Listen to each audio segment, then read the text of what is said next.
안녕하세요. 저는 완도에 사는 40대 초반 남성입니다. 제가 오늘 청취자 여러분들에게 들려드릴 사연은 사랑하는 사람에 관한 이야기입니다. 영문도 모르고 헤어졌다가 기적적으로 다시 만나게 되었어요. 그리고 그 사람을 통해 엄청난 반전도 알게 되었습니다. 그 사람을 다시 만나 제 인생에서 가장 큰 기적과 축복을 받았지만 한편으로는 믿기 힘든 충격적인 내막으로 큰 고통이 뒤따랐죠. 그런데도 모든 시련을 감수하며 이겨냈지만 행복한 시간을 보내고 있는 요즘 이따금 그때의 일이 떠오르네요. 그럼 지금부터 저의 이야기를 시작하겠습니다. 우리 집은 소위 잘 사는 집이었습니다. 저는 부모님께 촉망받는 외아들이었어요. 대대로 교사 집안으로 저 또한 교사의 길을 걷기 위해 부단히 노력했습니다. 그러다 운명적인 여자를 만나게 되었어요. 그리고 그 여자와 평생을 함께하고 싶었습니다. 어머니, 아버지, 제발 그 사람을 허락해 주세요. 안 된다. 감히 우리 집안에 그런 애를 들이려 하니? 내가 지금까지 널 어떻게 키웠는데 고작 그런 기집애한테 빠져서 정신을 못 차려? 엄마처럼 네 앞길에 도움될 만한 사람과 결혼해야지. 그게 내 조다. 엄마 말이 맞다. 결혼은 둘이 마음 맞아서만 하는 게 아니야. 결혼은 마치 샘 같은 거다. 나한테 도움이 될 사람인가 아닌가 이리저리 따져가면서 골라야 하는 거야. 장차 교사 돼서 나처럼 교장이 될 아이가 그런 되먹지 못한 아이와 결혼하겠다고? 정신 차려라. 우리 집안에 그런 아이 며느리로 들일 수 없어. 더 이상 그 아이와 결혼하겠다고 나서면 우리가 나서서 둘 사이를 떼어놓으마. 그리 알고 당장 정리해. 이번 주 주말에 좋은 선자리 잡아놨다. 아버지, 결혼이 장사하는 건가요? 서로 사랑해서 하는 게 결혼이잖아요. 어찌 사랑은 제쳐두고 이득만 보고 결혼하란 말씀이세요? 어찌 한심하게 사랑 타령이야? 미래 생각 안 하고 없는 사람들이나 한가하게 사랑 타령하는 게다. 넌 그저 그런 집안에서 태어난 아이가 아니야. 대대로 교장까지 올라간 집안이며 나중에는 내 뒤를 이어 학교 이사장이 될 몸이야. 그런데 어째서 그런 하찮은 아이에게 붙잡혀 있어? 넌 지금 사랑 타령이나 할 때가 아니다. 이제 교사 생활 시작이다. 잘 이어서 아버지 뒤를 이을 생각해야지.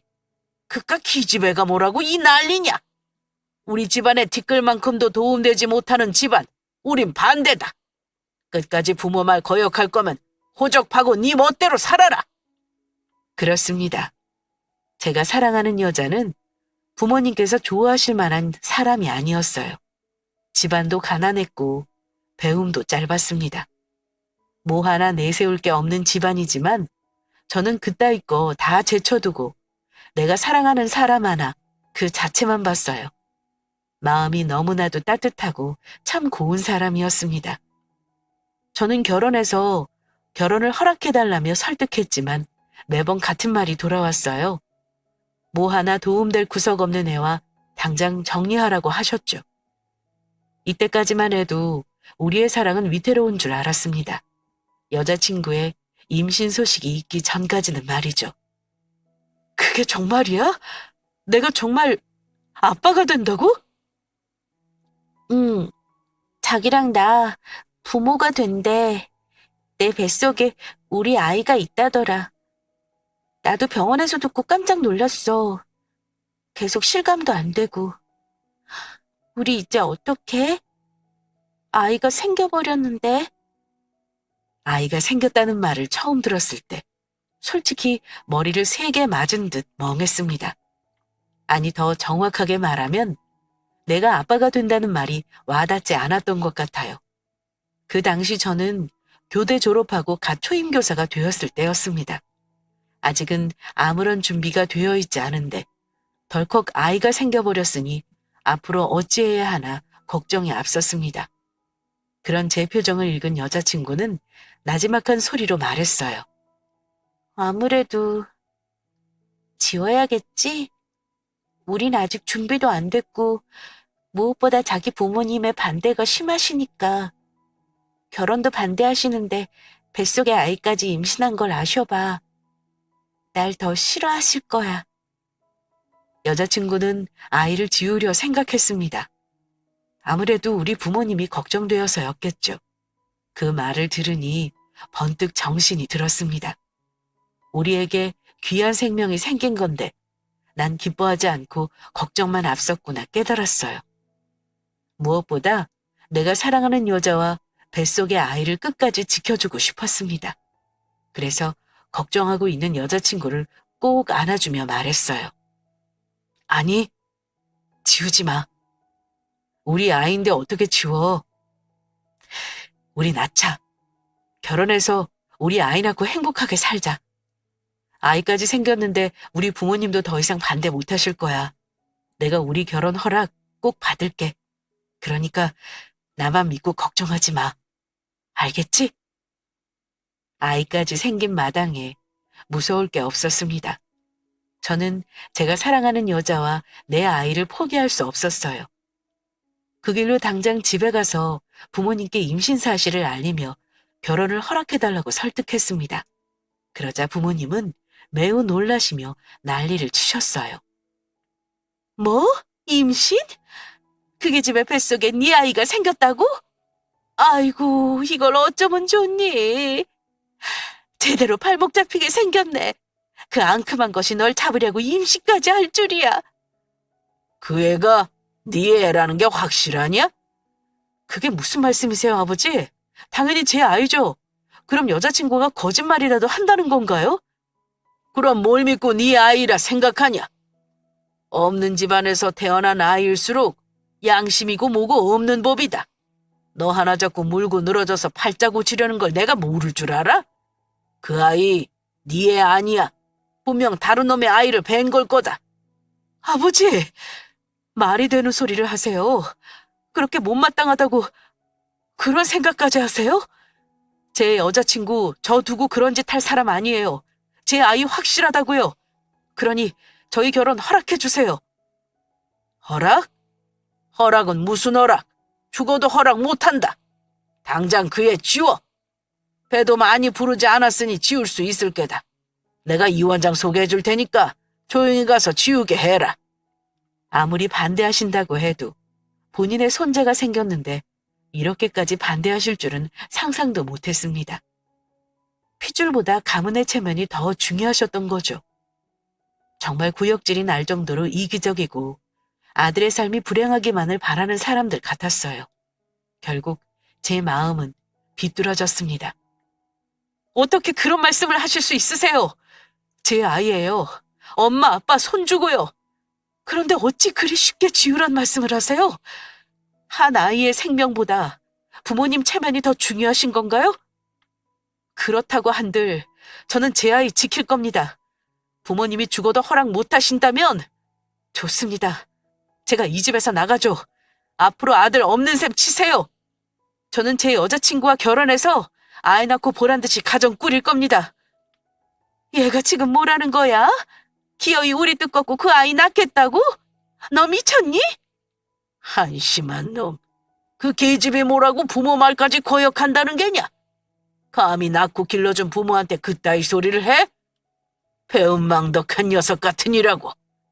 그래, 네가 어떻게 이럴 수 있니? 세상 천지에 자식이 부모 버린다는 소리를 할 수 있어? 당장 아버지께 잘못했다고 애 지운다고 말씀드려. 얼른. 아니요. 저 그동안 살면서 부모 말씀 한 번도 어긴 적 없어요. 늘 하시는 대로 해왔고 가고 싶은 대학까지 포기하면서 부모님 뜻에 따라 교대 갔다고요.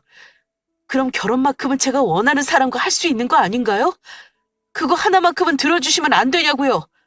저도 이제 싫습니다. 앞으로 부모님 뜻에 따라 살지 않을 거예요.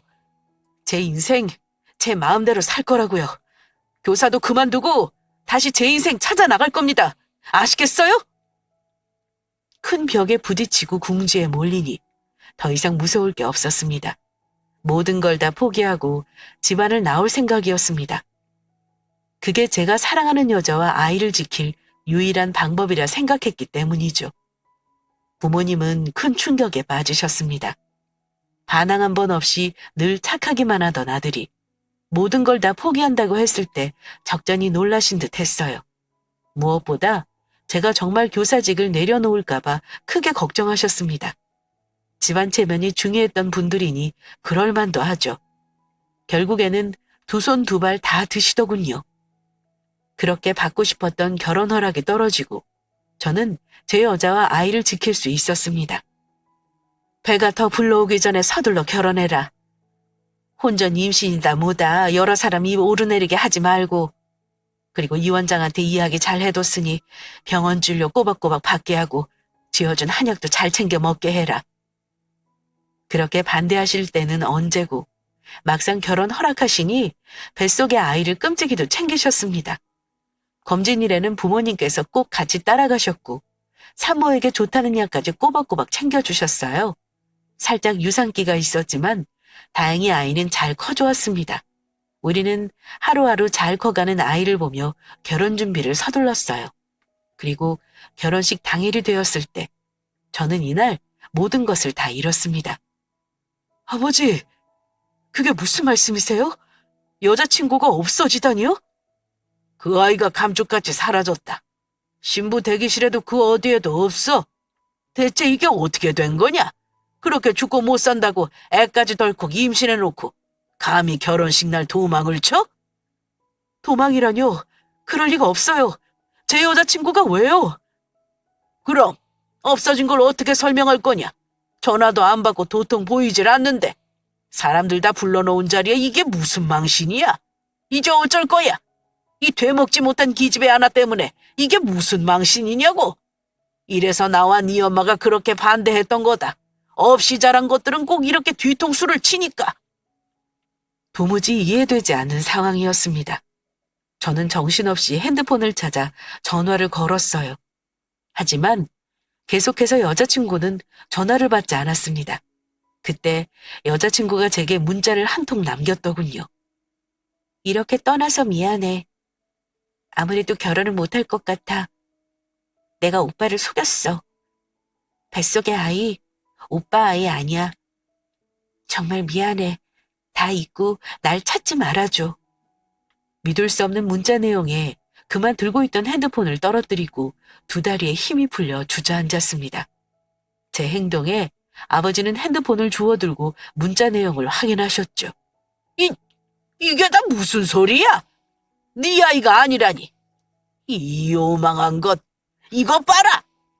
내 말이 맞지 않냐? 다른 놈 애로 네 발목을 잡고 늘어지려 한 게야. 이래서 없는 것들하고 상종하지 말아야 하는 거다. 차라리 잘 됐어. 결혼식 올리고 알게 된 것보다 그 전에 알게 된 게 천만다행이야. 네 할아버지가 도우셨다. 넋놓고 한참을 멍하니 있다가 믿을 수 없는 상황에 결혼식장을 뛰쳐나왔습니다.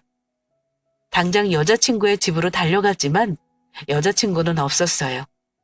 갈 만한 곳도 미친 듯이 뛰어다니며 찾았지만 그 어디에도 보이지 않았습니다.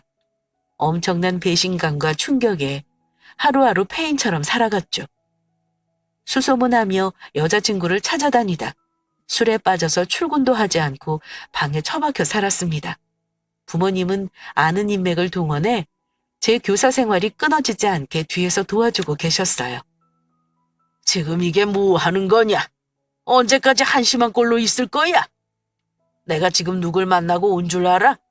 네 학교 교장 만나서 술이며 뇌물이며 온갖 걸로 꼬드겨서 겨우 휴직계 처리 연장했다. 대체 내가 언제까지 네 뒤치다거리를 해야 해?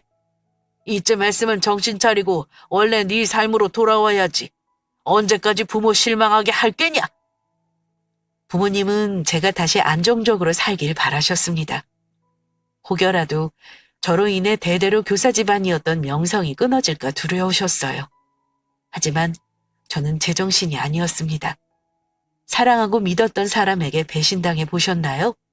그 배신감은 비수로 돌아와 제 마음과 정신을 황폐화하게 했습니다. 무려 1년이란 시간을 말이죠. 참으로 지독하더군요. 다시 문 밖으로 걸어 나오기까지 긴 시간이 걸렸습니다. 매일매일 여자친구를 생각하며 시달리던 저는 정신이 어떻게 될 것처럼 미칠 것 같았어요. 그래서 무엇이든 해야 했습니다. 그 사람을 잊을 수만 있다면 다른 일에 몰두해야 했어요. 그렇게 다시 교직에 복귀해 기계처럼 일에만 매달렸습니다. 어느 정도 시간이 흐르니 부모님은 새로운 사람을 만나 결혼하라며 부추기더군요. 교직 생활한 지 어느덧 8년이 다 되어가는구나. 이만큼이면 우리도 많이 기다려줬다. 이제 그만 알맞은 집안의 자식과 연을 맺어야지. 생각 없습니다. 지금까지 그 애 잊지 못한 거냐? 8년이다. 무려 8년이란 시간이 지났어. 그만큼 했으면 이제 그만 다 잊고 새로운 사람을 만나야지. 대체 우리가 언제까지 너를 기다려줘야 해? 나이 더 먹기 전에 선봐서 결혼해라. 너 속이고 배신한 그런 되먹지 못한 아이는 그만 놓으란 말이야. 8년이란 시간이 지났지만 저는 여전히 괴롭고 고통스러웠습니다. 애써 일에 매달려 달려온 날들. 그 날들은 그저 밉지만 보고 싶은 그 여자를 떠올리지 않으려 노력한 시간이었어요. 제 아이를 임신한 게 아니고 결혼식 날 그렇게 도망가 버렸지만 참 못나게도 여전히 그 여자를 사랑하고 있었습니다. 이게 집착인지 오개인지 모르겠지만 제 마음은 그랬죠. 그래서 더욱 괴로웠습니다. 부모님 말씀대로 순순히 잊지 못하는 저 자신이 한심했습니다.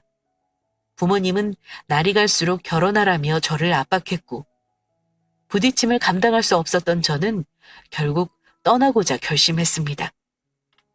아니 김 선생, 갑자기 종근이라니. 그것도 완도로? 제정신이야?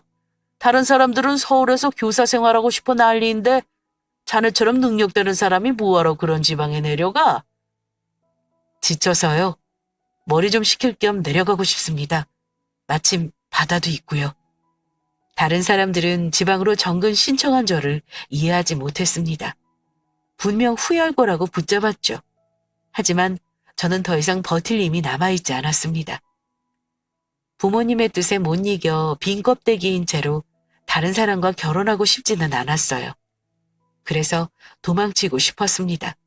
공기 좋고 한적한 곳에서 머리와 마음을 식히며 살고 싶었어요. 무엇보다 그곳은 제가 사랑한 사람의 고향이었거든요. 감쪽같이 증발해버린 제 여자친구의 흔적이 있는 곳. 그곳에서 평화로이 지내고 싶었습니다.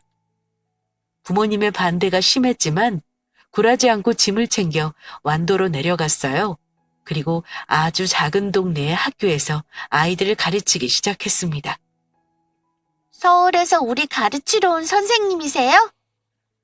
서울은 신기한 것도 많고 놀 것도 많다던데 진짜 그래요?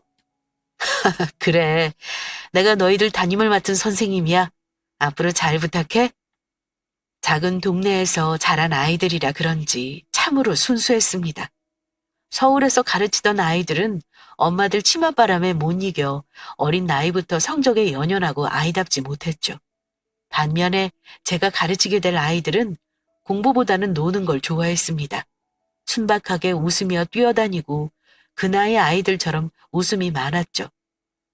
그중에서 유독 키가 작은 남자아이가 하나 있었는데 이끌림이라고 해야 하나요?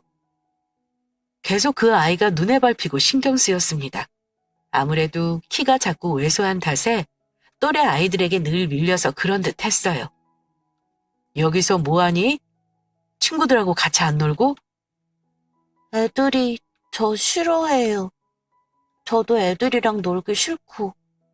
그게 무슨 소리야? 친구들이 왜 재은이를 싫어해? 그렇지 않아. 선생님이 몰라서 그래요. 저는 쟤들보다 키도 작고 약해 빠져서 축구에 절대 안 끼워주는데요. 그리고 툭하면 우리 엄마를 얼마나 놀리는데. 엄마를 놀린다고? 그런 게 있어요. 그냥 제가 키도 작고 만만하니까 놀리는 거예요. 아이들끼리 모여 한참 신나게 놀고 있는데 재윤이는 늘 한 구석에 앉아 노는 아이들을 물끄러미 쳐다보기만 했습니다. 그 모습이 신경 쓰여서 왜 같이 안 노냐고 물어본 거였는데 아이들이 재윤이를 놀린다고 하더군요. 그게 뭔지 궁금해서 더 말을 붙여보고 싶었으나 재윤이는 더 이상 말하고 싶지 않은지 자리를 떠났습니다. 이상하게 그 아이가 신경 쓰였어요. 친구들과 같이 놀고 싶지만 그러지 못해 풀 죽어 있는 모습이 딱했습니다. 그래서 고민 끝에 제가 재윤이에게 다가갔어요. 재윤아, 선생님이 재미있는 거 보여줄까? 재미있는 거예요? 그게 뭔데요? 심심하게 혼자 놀고 있는 재윤이에게 다가가 미니카를 보여줬습니다. 땅에 미니카를 내려놓고 손에 든 조종기를 미니카를 조종해 보여줬어요. 재윤이는 눈을 반짝거리며 좋아했습니다. 짠! 재윤, 너 미니카 본 적 있어? 우와, 이게 뭐예요? 진짜 멋있다. 그렇지. 재윤, 너도 한번 해볼래? 진짜 해봐도 돼요? 그럼. 자, 잡아봐. 선생님이 알려줄게. 여기를 누르면 앞으로 가는 거야. 이건 옆으로 회전하는 거고. 재윤이에게 서울에서 가져온 제 미니카 장난감을 건네줬습니다. 재윤이는 미니카를 조종하는 게 재미있는지 신나했어요. 아이들에게 재윤이와 같이 놀아주라고 이야기한들 아이들은 듣지 않고 고집부렸습니다.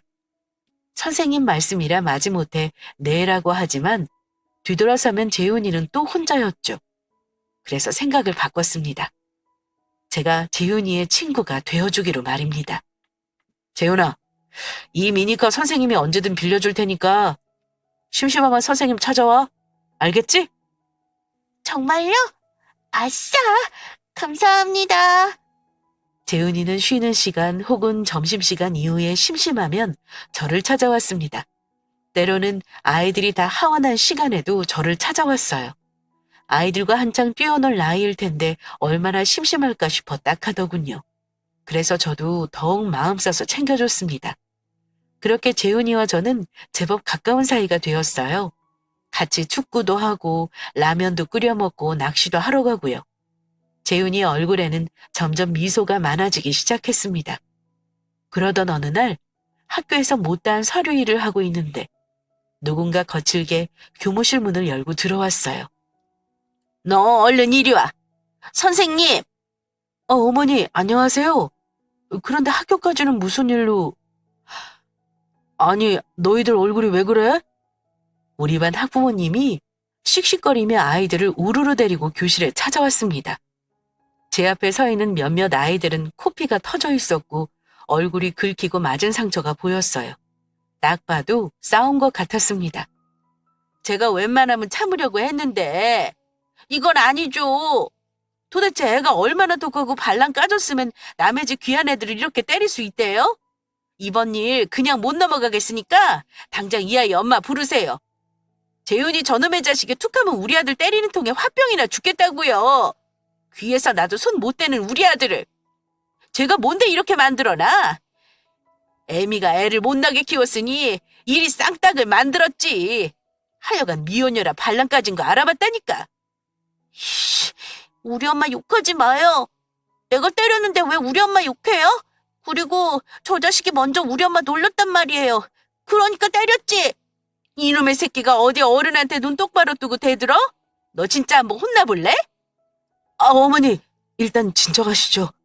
그리고 애들도 있는 자리에서 말 가려 해주시고요. 어른이 모범을 보여야 하지 않겠습니까? 우선 정말 그랬는지 재훈이한테 먼저 물어보고 난 다음에 나 참, 선생님도 들으셨잖아요. 저놈이 저한테 버릇없이 눈 똑바로 뜨고 대드는 거. 저 이렇게는 그냥 못 넘어가요. 이놈의 자식 버릇을 아주 단단히 고쳐놓을 거라고요. 당장 엄마 불러주세요. 학부모는 거칠게 항의하며 재훈이의 엄마를 불러달라고 난리쳤습니다. 재훈이는 분해서 주먹을 꽉 쥐며 울음을 터뜨렸어요. 어린 마음에 큰 상처를 받을까 걱정됐습니다. 저는 학생 기록부에 있는 엄마 전화번호를 찾는데 제가 아는 이름과 낯익더군요. 순간 멈칫했지만 동명이인이라 생각하고 전화를 걸었습니다. 곧이어 윤재 어머니가 전화를 받았고 서둘러 학교로 오겠다고 했죠. 저는 재훈이 어머님이 오는 동안 상황을 풀어보려 부단히 노력했습니다. 그렇게 30분이 흘렀을까요? 어디선가 다급한 발소리가 들리더니 이윽고 누군가 문을 열고 들어왔습니다. 그리고 들어오자마자 재훈이를 잡고 혼내더군요. 너 또 친구 때렸어? 엄마가 친구 때리면 안 된다고 했지? 너 정말 엄마 말 안 들을래? 왜 이렇게 엄마를 속상하게 해? 때릴만 하니까 때리지. 나 진짜 안 때리려고 했는데 쟤들이 자꾸 엄마 놀리잖아. 엄마는 왜 나한테만 뭐라고 해? 먼저 엄마 놀린 건 쟤들인데 왜 나만 혼내냐고. 쟤들이 먼저 엄마 보고 미혼모라고 했단 말이야. 남자 꼬셔서 나 낳은 거라 했다고. 성현이 엄마가 다른 아줌마랑 하는 말 성현이가 들었대. 동네 사람들이 엄마한테 뭐라 그러는지 알아? 이혼했거나 버림받았을 거라고. 아니면 남자 꼬셔서 나 낳았다고 수군거린단 말이야. 애들이 자꾸 엄마 욕하면서 나한테 아빠한테 버림받은 놈이라고 놀리잖아. 그러니까 때렸지. 그걸 어떻게 참아? 뭐? 그게 사실이야? 엄마는 잘 알지도 못하면서 왜 나만 혼내? 왜? 엄마만 내 편 들어줘야지. 왜 내 이야기 들어보지도 않고 혼내는데? 재은이는 서러웠는지 엄마의 손을 뿌리치고 제게 달려와 안겼습니다. 그리고 정말 서럽게 울더군요. 하지만 저는 그런 재은이를 달래줄 수 없었습니다. 돌처럼 굳어서 그저 윤지 엄마라는 사람만 쳐다볼 뿐이었으니까요. 재은아, 네가 왜... 그렇습니다. 제 눈앞에는 결혼식 날 도망갔던 제 여자친구가 서 있었습니다. 그것도 재은이의 엄마로 8년 만에 나타난 거죠. 재은이 역시 저를 한눈에 알아보고서는 놀라서 얼굴이 하얗게 질리더군요. 그리고 이내 저를 안고 울고 있는 재은이의 손을 확 채가니 재은이를 품에 안고 꼭 숨겼습니다.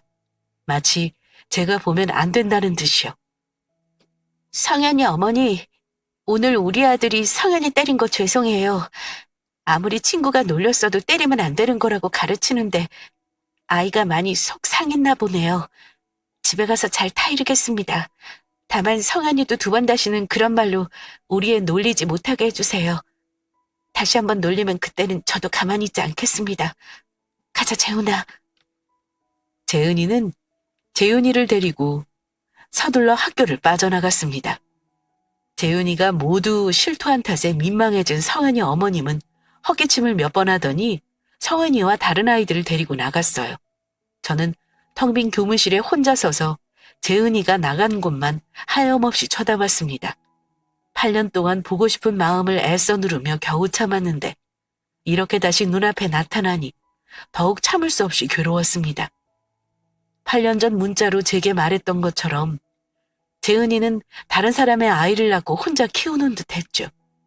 고작 이렇게 살려고 날 떠났나 싶은 게 너무나도 속상하고 원망됐습니다. 결국 참지 못하고 생활기록부에 적힌 주소로 찾아갔습니다. 그리고 다짜고짜 문을 두드렸어요. 재은아, 나야. 잠시 이야기 좀 해.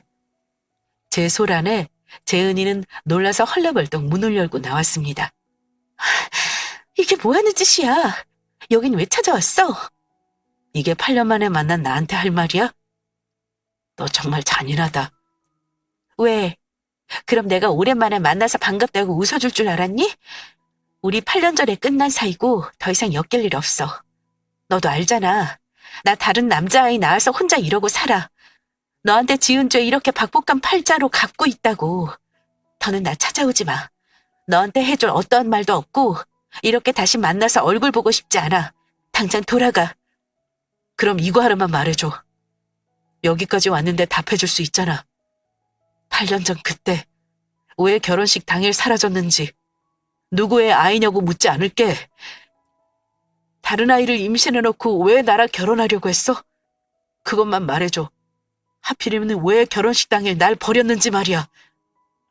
재은이는 한껏 날 원망하는 눈으로 쳐다보며 독하게 말했습니다. 그게 그렇게 알고 싶어? 좋아, 말해줄게. 그 당시 너 말고 만나는 다른 남자 있었어. 둘 중에 누가 더 좋을까 재던 중에 그나마 넌 대단한 교사 집안이고 꽤 사니까 너랑 결혼하려고 한 것뿐이야. 제대로 팔자 한번 고쳐보려 했는데 도저히 안 되겠더라. 널 속이고 결혼하는데 너한테 못할 짓이라서 자신이 없었어. 그래서 도망친 거야. 이제 됐니? 그러니까 더는 나 찾아오지 말고 기억 속에서 나란 사람 잊어. 그냥 천하의 못된 년이라 생각하고 묻어줘. 그리고 우리 재훈이 학교 옮길 거야. 네가 내 아들 담임인 걸 알았는데 내가 어떻게 보낼 수 있겠어? 재훈이 가져서 결혼식 파토냈다고 생각하고 우리 애 잡을지 누가 아냐고. 나 불안해서 못 보내. 그러니까 당분간 집에 데리고 있을게. 재은이는 참으로 모질게 저를 밀어냈습니다.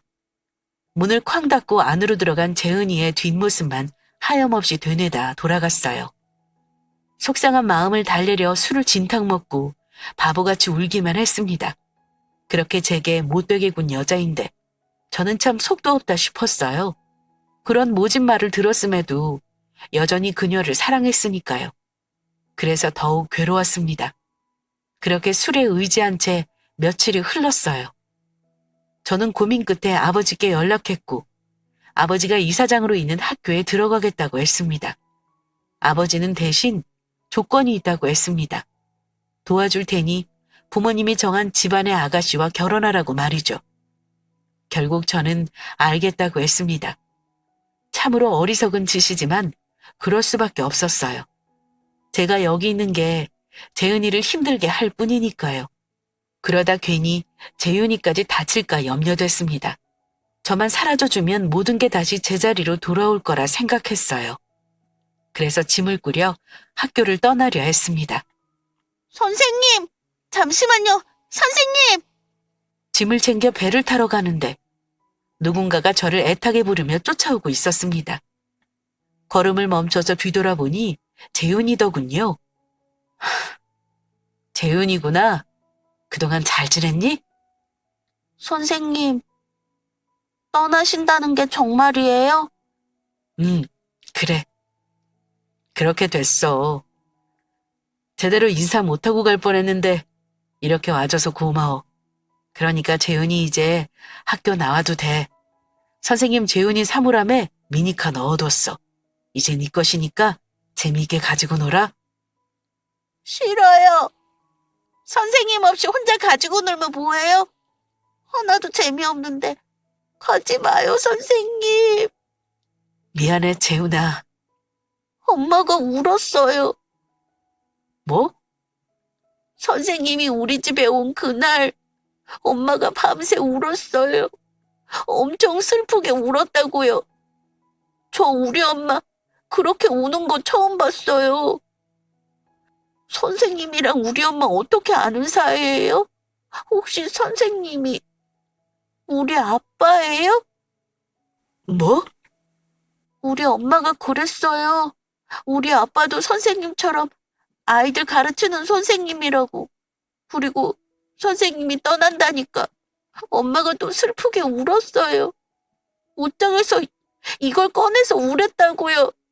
이거 선생님이 목걸이에 걸린 반지랑 똑같은 거잖아요. 저는 서둘러 재은이가 펼쳐 보이는 반지를 확인했습니다. 놀랍게도 재은이랑 나눠 낀 커플링이더군요. 이제야 정신이 돌아왔습니다. 재은이는 저를 결코 배신할 사람이 아니란 걸요. 직접 확인해봐야겠다 싶어서 급히 재은이를 찾아갔어요. 그리고 놔줬습니다. 애오빠가 누구야? 혹시 나야? 그때 다른 사람의 아이가 아니고 정말 내 아이를 임신한 거냐고? 갑자기 찾아와서 그게 무슨 소리야? 아니야, 재은이 다른 사람 아이야. 그럼 왜 울었어? 내가 찾아온 날 왜 슬프게 밤새 울었냐고? 내가 떠난다는 소식 들었을 때 왜 커플링 잡고 왜 울었냐고? 너 나한테 숨기는 거 있지? 그러지 않고서야 이 커플링 왜 지금까지 가지고 있는 건데? 몰라, 그런 적 없어. 그러니까 돌아가. 아니, 넌 지금 날 속이고 있어. 분명 뭐가 있다고. 네가 계속 말 안 하면 내가 직접 확인할게. 재훈이랑 친자감식 의뢰할 거야. 저는 그 말을 끝으로 몸을 돌려 집을 빠져나오려 했습니다. 그 순간 재은이가 저를 붙잡더군요. 그래, 맞아. 재은이, 네 아이야. 정말? 재훈이가 내 아이라고? 왜 그랬어? 대체 왜 날 속이고 결혼식 날 도망간 거야? 지켜야 했으니까. 뭐? 당신 부모한테서 우리 재훈이 지켜야 했으니까. 그래서 어쩔 수 없이 도망갔던 거야. 그게 무슨 소리야? 우리 부모님이 왜? 그날 결혼식장에서 있던 날 어머니가 사람 시켜서 날 데리고 나가셨어. 난 차를 타고 어딘가로 옮겨졌고 눈을 떠보니 병원 수술대더라. 당신 부모님은 우리를 속인 거야. 결혼 허락해주는 척하면서 뒤에서 몰래 우리 아이를 지우게 하려고 했다고. 몸에 좋은 약 지어주신 건 다 애 떨어지게 하는 약이고 진료일 때마다 같이 갔던 건 애가 떨어졌나 직접 확인하기 위해서였어. 약을 써도 잘 떨어지지 않으니까 결국 그날 우리 재훈이 지우게 하려 하셨다고. 말도 안 돼. 우리 부모님이 어떻게 그런 짓을... 나도 처음엔 믿기지 않았어. 어찌어찌 겨우 그 수술방에서 도망치고 간신히 몸을 숨겼는데 그때 어머니가 아버님이랑 전화통화하는 소리를 들은 거야. 본인 아들 인생 망치지 않게 하려면 기필코 애를 지워야 한다고 했어. 그래서 결혼식 날 병원으로 빼돌린 거야. 당신한테는 다른 사람 아이를 가져서 도망쳤다고 둘러댄다더라. 어떻게든 찾아서 애 지울 테니 시간 좀 벌어달라며 전화를 끊는데 당신한테 연락할 수 없었어. 내 핸드폰은 어머님이 가지고 있었고 당신한테 돌아간다 한들 뱃속의 아이를 지킬 수 없다고 생각했으니까. 그래서 떠난 거야. 우리 아이 살리려고. 우리 부모님 어떻게 너한테 그런 몹쓸 짓을... 난 그것도 모르고 널 원망하고 미워했어. 미안해 재은아. 그동안 혼자서 우리 재은이 잘 키워줘서 정말 고마워. 나도 당신 원망 많이 했어. 재훈이는 점점 커가고 부쩍 아빠를 찾는데 너무 힘들더라. 재훈이 옆에 당신이 있었다면 참 좋았을 텐데 당신을 찾아가 볼까 생각도 했지만 무서웠어. 당신이 다른 사람하고 행복하게 지내고 있을까 봐. 그 모습 보기 싫어서 찾지 않았어. 그래서 나 혼자 재훈이 잘 키워보려고 여기 온 거야. 여긴 내가 할머니 할아버지랑 살았던 고향이니까. 이곳에서 재훈이를 키우고 싶었어. 당신 부모님께도 우리 재훈이를 숨길 수 있고 말이야. 재훈이 당신하고 내 이름 한 글자씩 따서 지은 이름이야. 너무 늦었지만 다시 만나게 돼서 참 기뻤어. 저는 흐느껴 오는 재은이의 작은 어깨를 감싸 안아주었습니다. 그리고 저 또한 참을 수 없는 아픔에 목 놓아 울었어요. 그렇게 8년 만에 제가 사랑하는 여자와 아이를 찾게 되었습니다. 저는 재은이에게 모든 것을 다 정리하고 이곳으로 올 테니 잠시 시간을 달라고 했습니다. 재은이의 아빠로 돌아오기 전에 정리해야 할 것이 있다고 했죠. 저는 당장 배를 타고 서울로 향했습니다. 그리고 부모님을 찾아가 집을 다 엎으며 난리쳤어요. 대체 왜 그러셨어요? 왜? 제가 모를 줄 알았어요? 결혼식 날 제 아내 빼돌려서 몰래 애 지우려고 하고 바람나서 도망갔다고 거짓말하면 영영 모를 줄 알았냐고요? 네가 그걸 어떻게 어머니가 제게 그러실 수 있어요? 아버지가 어찌 그러실 수 있냐고요? 당신들이 사람이야? 아무리 못마땅한 며느리라고 해도 뱃속에 있는 당신들 손주를 지우려 할 수 있냐고! 어쩔 수 없었다.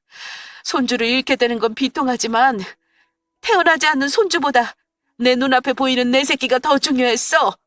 그 아이는 네 짝이 될 수 없다. 그래서 결혼 허락하는 척하면서 결혼식 당일에 몰래 애 지우려 하셨어요? 그래놓고 저한테는 다른 사람 아이 임신해서 도망간 천하의 못된 사람 만들었냐고요? 대체 그놈의 체면이 뭐라고 생명까지 없애야 하는데요? 왜? 결코 용서할 수 없습니다. 앞으로 2번 다시 보고 싶지 않아요. 부모와 자식 간의 천륜 제가 한번 끊어보겠습니다. 저로 인해 대단한 교사 집안의 명성이 이제 끊기겠네요. 저는 이제 제 아이의 아빠이자 그 사람의 남편으로 살아갈 겁니다. 2번 다시 우리 찾지를 마세요. 만약 찾는다면 당신들이 그 추악한 짓 모두에게 알리겠습니다. 그렇게 차면 중요하게 생각하시니 찾지 않을 거라 믿습니다. 저는 제 짐을 챙겨서 그 집을 빠져나왔습니다. 어머니는 울며불며 계속해서 저를 붙잡았고 아버지는 2눈을 질끈 감은 채 가만히 계시기만 하셨어요. 아무리 미워도 부모님이라 불효를 저지르는 걸 알지만 그래도 그분들께 효를 다하며 살 이유가 없어졌습니다. 제 여자와 아이가 더 중요했기 때문이죠. 저는 다시 완도로 돌아왔고 그 뒤로 재훈이 아빠로서 살아가고 있습니다. 여전히 작은 학교의 교사 일을 하면서요. 돈을 풍족하게 버는 것도 아니고 참 작은 동네지만 저와 우리 가족은 그 누구보다도 행복하게 살아가고 있습니다. 이제 그 어떠한 것도 우리 가족을 찢어놓을 수 없을 겁니다. 제가 꼭 지킬 테니까요. 그럼 지금까지 저의 긴 사연 들어주셔서 감사합니다.